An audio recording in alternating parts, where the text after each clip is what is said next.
Hi there, welcome to today's video, and today I've got a question here from Wayne. Pardon the dogs barking in the background, but that's part and parcel of life living here in rural Spain.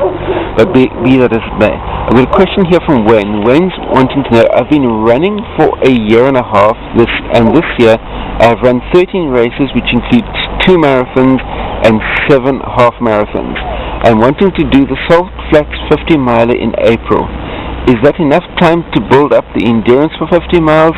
Any suggested training programs for somebody wanting to do their first 50 miler? Thanks in advance. CoachEdu.net.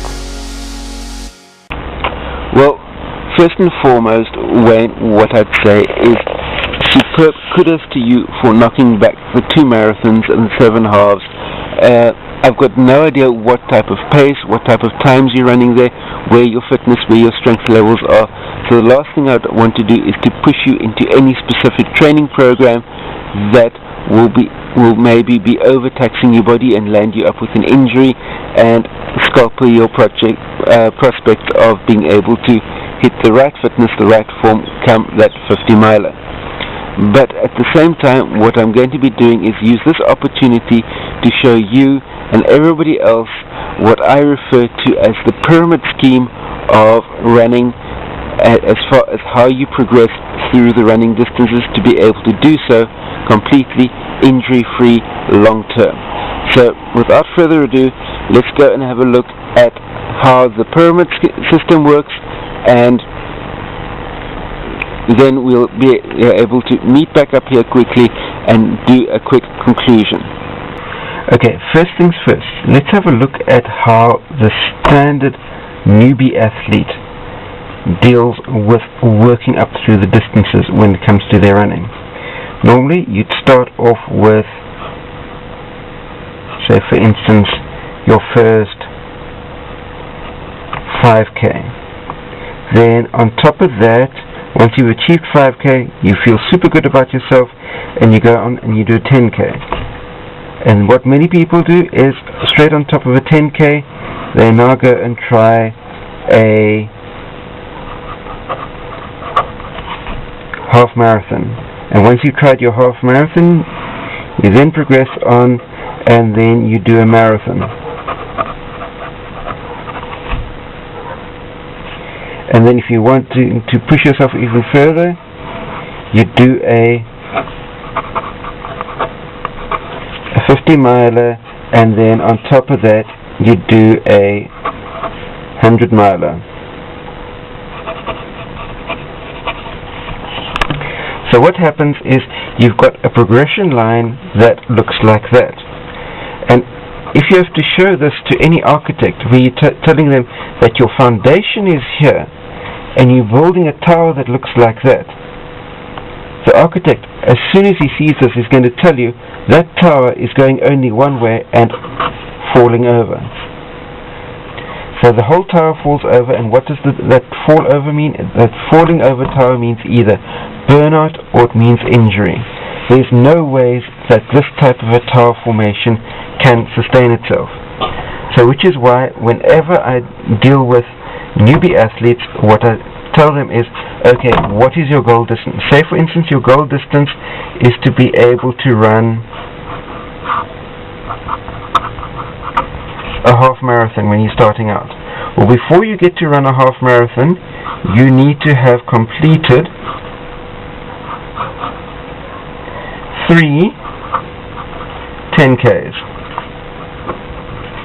And those 3 10Ks, each one in turn needs to be supported by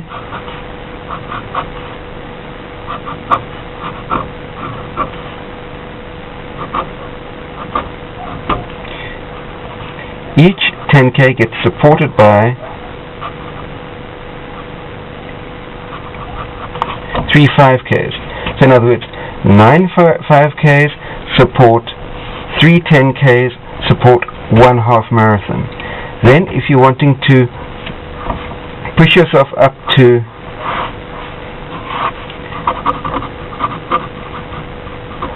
marathon level, you can then drop the 5Ks out, and your marathon needs to be supported by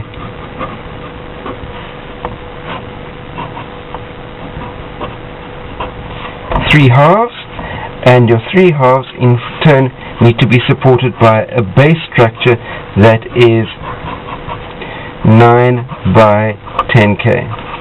So 9 by 10k, 9 by 10 kilometers supports 3 by half,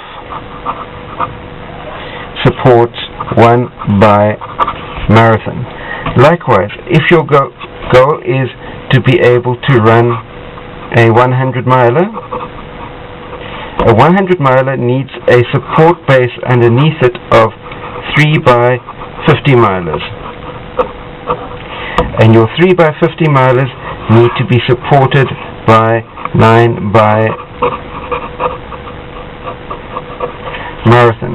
Now obviously it's going to take you time to work up to 9 marathons and 350 milers, but all the training and everything that you're doing to be able to cope with these distances will set you up with the endurance you need to be able to cope with the top. So this is a stable structure that will enable you to be able to cope with the longer distances, and as you see, it's in a pyramid shape, which is why I call running long-term, injury-free a pyramid scheme. So now that you've had a look at exactly how this pyramid system works as far as running is concerned, you'll be able to see that in order to be able to progress to new distances completely injury-free, completely pain-free, is to be able to make sure that you have enough of a base on your pyramid to be able to support the new distances that you're adding on above. So that's my take on the matter. Post any comments, questions, criticisms that you have in the space down below. Share this out amongst all your running friends, and also remember to give me the thumbs up if you like this content, thumbs down if not, that way I know what to be putting out in the future. And also very importantly, the type of notebook exercise stuff that I've did for you in this video. Give me the thumbs up if you like this type of content as far as a variation just from a straight talking head to the camera. And last but by no means least, there's a big red subscribe button down below this video. Hit that subscribe button, that way you stay subscribed to my channel for all the new content that comes out on a day-to-day, week-to-week basis. Stay carved up for the win out there. I'll see you next time.